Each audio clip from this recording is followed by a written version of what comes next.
Muy bien, 11:34, estamos aquí en el Coffee Break y en Radio High esperando juntos el Shabbat. Normalmente tenemos cada viernes la posibilidad de escuchar a Darío Sicula, que como les cuento yo, es abogado, es doctor en leyes, tanto aquí como en Israel, matriculado en ambos países, pero hoy, porque el tema lo amerita y porque él ha sido generoso, lo tenemos en el estudio. ¿Cómo estás? ¿Qué tal, Dani? ¿Cómo estás? Bien, ahí está, que te acerques un poquitito. Me acerco un poquito.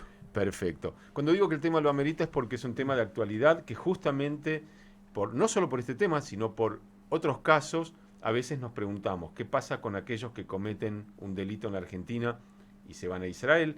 Hace poco hablábamos de una persona, todavía por temas de represión, que está en Israel y no se consigue traerlo. Bueno, contame un poquitito de este caso en especial, porque es una persona que ha hecho estafas, o aparentemente ha hecho estafas con un tema inmobiliario, pero ¿qué pasa en general? ¿Por qué razón puede entrar a Israel una persona que teóricamente tiene un requerimiento o por ahí todavía no lo tiene? Para que los oyentes sepan exactamente de qué estamos hablando, es este caso que tan resonado en este momento en la prensa, que es el de Martín Pines, que se supone, así está publicado, que se fugó, se escapó a Israel. Cualquier persona puede entrar a Israel a menos que necesite visado especial como turista, así que eso no es un tema, digamos. O sea, no es el caso de que una persona emigra y tiene que pasar por un montón de trámites, entre ellos. Ahora vamos al tema de inmigración. Claro. Pero acá una persona se tomó un avión, llegó al aeropuerto, mostró exacto, su pasaporte. Cualquier persona que se toma un avión y no necesita una visa, es decir, no viene de países que están limitadas su entrada por una visa especial, entra a Israel como puede entrar a cualquier país. Bien. Así que ese no es el punto. Y no hay ningún pedido en este caso, no sé, de Interpol. Yo me voy adelantando, sí. Por eso, el punto es cómo encuadrás el tema. Yo estoy escuchando, y tal cual preguntaste vos, lo primero que se te ocurre, acá hubo una estafa, acá hubo un delito, y encuadrar el tema por el lado penal. Y ese es el lado más complejo para encuadrarlo. Es una equivocación, porque entre Israel y la Argentina no hay un acuerdo de extradición, no hay un acuerdo bilateral.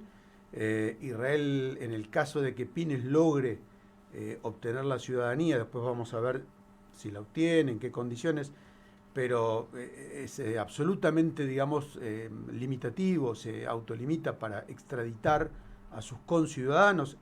Bien marcaste recién, en un caso extremo, el caso de Gauto, un genocida, supuestamente genocida, requerido por la justicia argentina por el delito de desaparición forzosa, y la Corte Suprema israelí, al ser ciudadano israelí, también denegó su extradición. Con lo cual, encarar el tema de este desfalco, para llamarlo de alguna manera, que tiene aristas penales, pero fundamentalmente de tipo económicas, ¿no? Acá hay una defraudación por la cual la gente ha sufrido un perjuicio económico. Me parece que es mucho más potable encararlo por ese lado, demandar a esta persona desde el lado civil y comercial, que buscar una reparación, si se quiere, desde el punto de vista penal. Y en ese sentido tenemos muchísimos antecedentes, desde un caso muy sonado en donde logramos, el presidente de la OSA, Organización Sionista Argentina, se escapó a Israel dejando un tendal muy importante. Estamos hablando de $400.000, $500.000 hace 20 y algo de años. Y lo hemos logrado, digamos, se ha podido cobrar. Deudas argentinas en Israel y muchísimos casos más en donde se origina la deuda en el exterior y se ejecuta, se logra cobrar en Israel. Ese es el camino más expeditivo. Ese es el camino, desde mi punto de vista, más idóneo para lograr la reparación. Cuando estamos hablando en este caso de gente famosa, que justamente la repercusión se logró, normalmente cuando hay gente no famosa, esto no resuelve. Estamos hablando de un actor que es uno de los damnificados. Uno de los que se sabe. Sí, por eso. Pero hay muchos famosos que fueron los damnificados. Sin duda que el camino más idóneo, práctico para cobrar las deudas es el camino de la persecución por el lado civil y comercial y no el lado penal. Vos que estás matriculado en ambos países, ¿cómo es el mecanismo? O sea, un juzgado argentino le hace un requerimiento a la justicia o a la policía o a quién tiene que ir a buscar en Israel para empezar de a poquito ver si le pueden cobrar, porque hay que ver si tiene para pagar. Vamos a tratar de hacerlo, digamos, no muy técnica la explicación, porque sí, debe por, ser, por el tiene ámbito, complejidades. Sí. Claro, es complejo, porque estamos hablando de un cobro internacional, ¿no? Deudas que se originan en un país y se pretenden ejecutar en otro. Israel también tiene su complejidad técnico-jurídica, pero es factible. Esto, en primer lugar, hay que aclararlo y ya ha sucedido. Se hace permanentemente. Es decir, de alguna manera la beneficiosa, el beneficio que genera Israel en los procedimientos de aliá o de emigración a Israel provoca que mucha gente con problemas económicos se fugue a Israel y ahí hay que buscarlos para cobrarles. Hay dos vías. O sea, te freno ahí porque los que no están empapados de este tema por ahí no lo entienden. No estamos hablando de que Israel apaña a un delincuente. Simplemente esa persona hace un pedido de emigrar a Israel, no aparece en ningún lado un pedido de capturas, ni mucho menos. Israel mira y dice, ok, se está encuadrado en la ley de retorno, al otro día es ciudadano. Exactamente. Y al segundo día no lo puedes sacar de ahí. O sea, eso desde el lado penal, pero sí vas a poder cobrar las... Está bien, pero lo digo de lo que hablabas de la extradición. Exacto. O sea, no lleva años ser ciudadano israelí para una persona judía. No, porque la ley de retorno, que es la ley eso. principal del Estado de Israel, justamente va a generar un derecho, una potestad a favor de una persona de origen judío que va a poder emigrar en función de esa ley. Y justamente los antecedentes que la persona va a tener van a ser verificados, pero puede ser que no tiene antecedentes penales todavía. Un proceso penal lleva tiempo y ya sea porque hizo una emigración a través de la agencia judía o porque viajó a Israel con visa de turista. Y se acercó allí al Ministerio del Interior. Exactamente. Es posible que se haga ciudadano porque todavía los antecedentes penales no figuran. Y eso sucede demasiado rápido en lo que uno imagina que cuesta conseguir la ciudadanía de otros países. O sea, vos emigras a otros países, te lleva años. En lugar eso, y seguro el antecedente penal condenatorio lleva mucho más tiempo. Fíjate que esta persona, Pines, por lo que está publicado, yo obviamente no atendí la causa, está procesado, pero eso todavía no genera un antecedente penal. Solamente cuando hay una condena firme, que nosotros sabemos que nuestro país lleva años. Se nos murió un expresidente esperando una condena firme por volar un pueblo entero. Entonces decíamos, hay dos caminos para probar, digamos, suerte en materia de cobrar las deudas originadas en Argentina. O sea que este señor, o cualquiera que esté en la misma situación, lo más probable es que nunca vaya preso en la Argentina porque no va a venir para acá, ni nunca vaya preso en Israel porque no cometió ningún delito penal allí. Lo mejor que le puede pasar al tipo que fue estafado es recuperar la plata. Exacto. En general, la persona, digamos, que sufre un perjuicio económico... quiere el dinero de vuelta. No deriva normalmente, por más que tenga ribetes criminales, en juicios penales. Una persona que ha sufrido un perjuicio económico quiere el dinero de vuelta.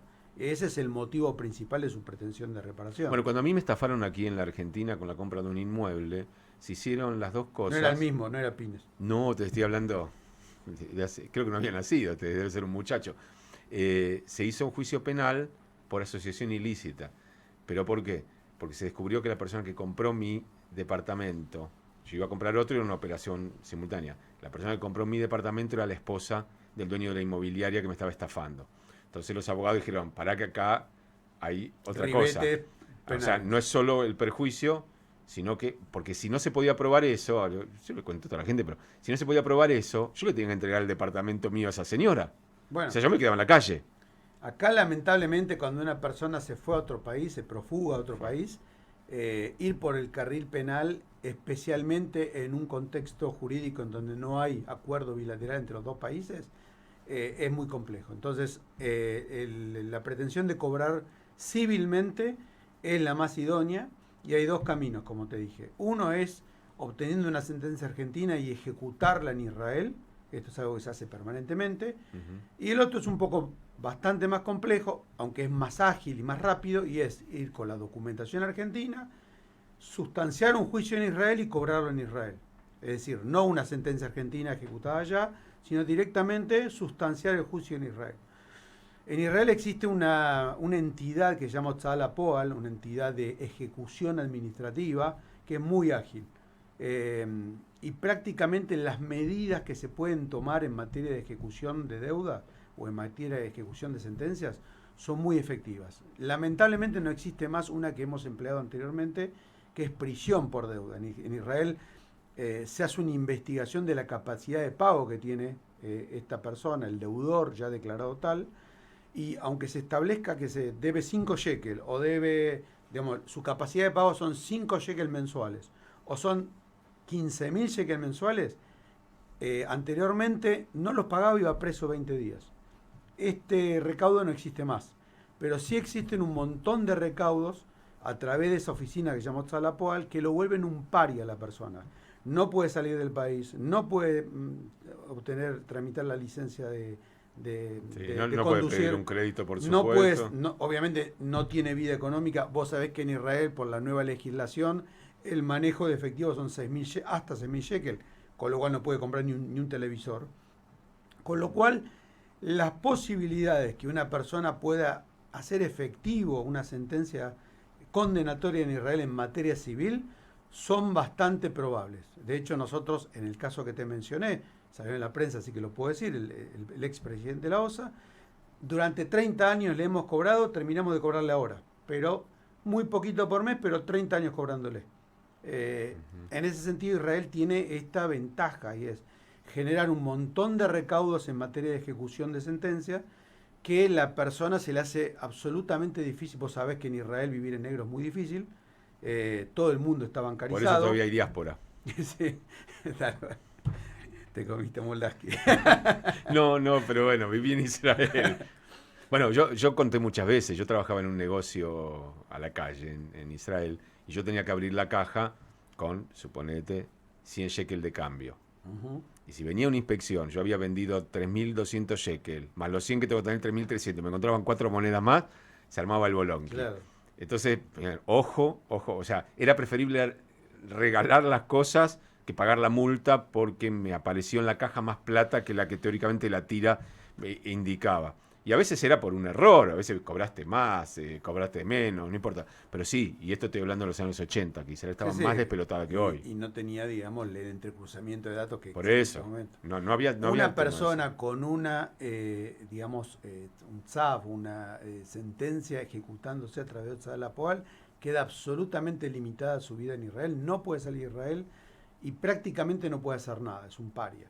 Así que es. ¿Aún si se compromete y empieza a pagar? No. A menos, estamos hablando de una persona que pretende burlar. Ah, ok. Una vez que empieza a pagar, recupera su vida, pues tiene que tener una vida económica para poder pagar. Exacto. A eso. Es decir, se genera una comisión, una investigación, qué es lo que puede pagar, se determina y eso es lo que él tiene que pagar. Okay. A partir de ahí queda regularizado el pago de la deuda. Tardará más o menos, pero se puede recuperar. Bueno, la pregunta entonces es, ¿por qué Israel y Argentina, Israel y otros países, no tienen estos acuerdos de extradición? ¿Por qué Israel no le entregaría un delincuente a la Argentina si está probado por la justicia argentina que cometió el delito? Mira, los delitos económicos son los más complejos en materia de Asgará, ¿no? En materia pero, digamos, normalmente los países, digamos, los elementos que toman los países para firmar un acuerdo bilateral nos exceden en estos momentos. No, pero estoy pensando porque alguien podría decir... No hay acuerdo tampoco que es otro muy importante para la promoción de relaciones bilaterales, que no hay un acuerdo de doble imposición impositiva. Hay un montón de temas regulatorios entre ambos países que está retrasado, ¿sí? No, porque a veces uno dice, qué barbaridad, porque los iraníes no los puede sacar de Irán y nunca Argentina va a poder traerlos. Bueno, es algo bastante común que los países no entreguen ciudadanos a las justicias de otros países, aun cuando la justicia argentina, en este caso de los iraníes, tenga un requerimiento, tenga un procesamiento y no importa lo que fuere. Pero digo, es muy complejo. Yo siempre me acuerdo... Especialmente por delitos económicos. Sí. Porque no es lo mismo... Un delito penal, un homicidio es otra cosa. Claro.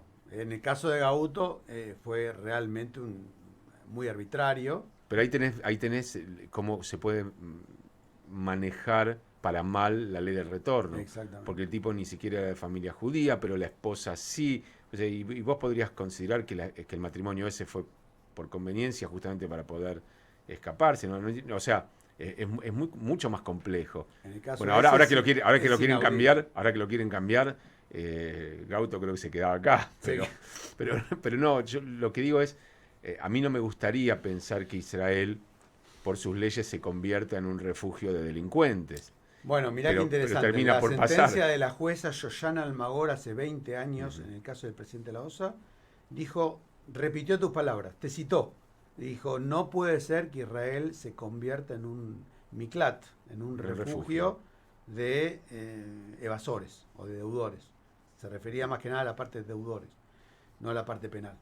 En ese tema, por eso te digo, es factible cobrar. En los temas penales es mucho más complejo, porque hasta que no haya un acuerdo, digamos, bilateral, ese tema va a ser muy difícil, especialmente por delitos económicos. Yo me acuerdo, por ahí Luis está escuchando, Luis fue en salida, él en algún momento, cuando era director de Interpol Argentina, atraparon a 2 delincuentes israelíes aquí. ¿De acuerdo? Bueno, y él los llevaron a Israel. No sé si por un acuerdo o no, pero bueno, en ese momento Israel requirió a estas personas, pero estamos hablando En un caso de homicidio. De homicidio. Es distinto. De homicidio. Es distinto. Pero en el caso... Acá tenemos al hombre gato todavía en Mendoza. Claro. Pero o sea como que- los delitos los cometió acá, Exactamente. dice aguántenselo ustedes. Y aparte no hay jaula, es muy grande para... Sí.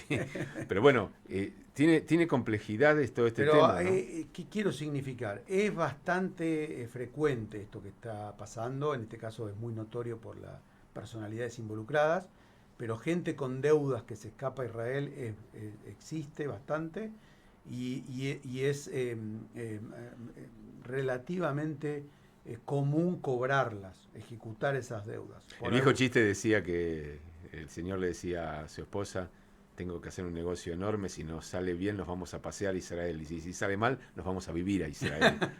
Bueno, ese era... Vos le das la letra a Roberto. No, pero yo nací mucho antes que Roberto. Cuando Roberto empezó a contar estas cosas, y muchas más, es un fenómeno, yo ya había escuchado unas cuantas. Estas las contaban los abuelos nuestros. Pero bueno, ese tipo de cosas están en el imaginario. Si me manda una cagada salgo corriendo porque ni siquiera puedo entrar. Y bueno, de hecho, la buena noticia para los damnificados es que cobrar se puede. Si lo querés ver preso tenés un problema. Todo el circuito bancario es muy complejo, allá vos lo sabés, todo lo que son las reglas de compliance, con lo cual esta persona, digamos, el egreso de plata también lo tiene bastante limitado. Digamos, hay que ver la perspectiva más viable. Yo vi que muchos están encarando el carril penal, abogados penalistas, por ese lado va a ser muy difícil. Acá también hubo un caso de un israelí de una financiera también muy conocido, dejó un desfalco, se fue a Israel. El lado penal es difícil que prospere, hay que ser realistas. Y también hay que darse un baño de realidad. La gente quiere recuperar su plata. Que la persona vaya preso o no, bueno, sería algo... Bueno, otro baño de realidad es que no la va a recuperar en efectivo y ya. Obvio. Va a llevar tiempo. Paciencia. Y en el mejor de los casos la va a terminar recuperando. Exactamente. Bueno, qué cosa de locos, ¿no? Uno, hasta que no te toca, parece que esas cosas no existen, pero son más comunes. Y no solo con Israel. Es que ahora debe haber gente que se va a España porque tienen doble pasaporte, debe haber gente... Con todo el mundo. Montón, claro. Acá es porque, bueno, las personas que están involucradas, los afectados, son de renombre. Pero sucede a menudo. Bueno, yo les diría que contacte con el estudio de Siculer y Asociados, digo, porque, no, fuera todo chiste. Gracias por la propaganda. No, lo digo en serio desde el punto de vista de que cuando hay 2 países involucrados, tenés que conocer y tenés que tener acceso a los 2 sistemas judiciales. Porque sí, no es tan sencillo. O si no, tenés que contratar otro estudio allá. Exacto. Es decir, hay aspectos técnicos muy, muy específicos. Las herramientas de defensa técnicas en Israel también son muy, muy específicas. Digamos, por ejemplo, las convenciones internacionales de arraigo, que son las garantías que tiene que tener una persona para poder litigar en Israel. Bueno, hay un montón de temas que hay que entender y saber, pero el mensaje fundamental es que son deudas cobrables. En la medida que la persona esté y se lo ubique, Primero tiene que estar probado aquí el desfalco y el monto, me imagino. Bueno, aquí o allá. Digamos, en cualquier lugar se tiene que determinar que como realmente. Cualquier deuda hay que determinar que la deuda existe, obviamente. Y el tamaño. Porque no es un cheque. Me imagino que los acreedores acá no están hablando que tienen un cheque en la mano, que sería hasta. En el caso del presidente de la OSA, había firmado pagarés y pagarés argentinos cobrados en Israel. Pero en este caso no. Por lo que sabemos, son ventas ficticias, ventas de propiedades que no le pertenecían, etcétera. Qué bárbaro. Bueno, Darío Siculer en vivo. ¡Oh, vivo! Darío Siculer. Me acordé porque tenemos un amigo en común que habla así, en portuñol. Un gran abrazo si nos está escuchando. A Mauro. Bueno, gracias por haberte llegado hasta acá, hasta el estudio, y por contarnos esta historia, que seguramente hay muchas personas. Debe haber montones de temas que involucran a la Argentina y a Israel en materias legales. Las más sencillas son el tema a veces de las jubilaciones, gente que emigra, que va, gente que vende una propiedad y no sabe cómo hacer para poder hacerse de ese dinero para poder comprar una propiedad afuera. Vos recién lo decías, en Israel no es fácil llegar con una valija de plata y no poder explicar de dónde la sacaste. Ese es el mejor caso. Claro. La mayoría no es que se lleva la plata porque vende la propiedad, la tiene en el colchón. Claro, y no podés ¿Cómo explicar hace de para dónde ingresarla viene. en Israel? Exactamente. Bueno, lo que pasa es que acá en la Argentina vos tenés un boleto de venta por un monto, y por ahí tenés en billetes otro monto, y la diferencia, ¿cómo la explicás? Bueno, todo ese tipo de cosas son las a las que se dedica Darío, me imagino. Bueno, gracias por venirte por aquí. Un abrazo. Fue Darío Siculer, ao vivo, aquí en el Coffee Break.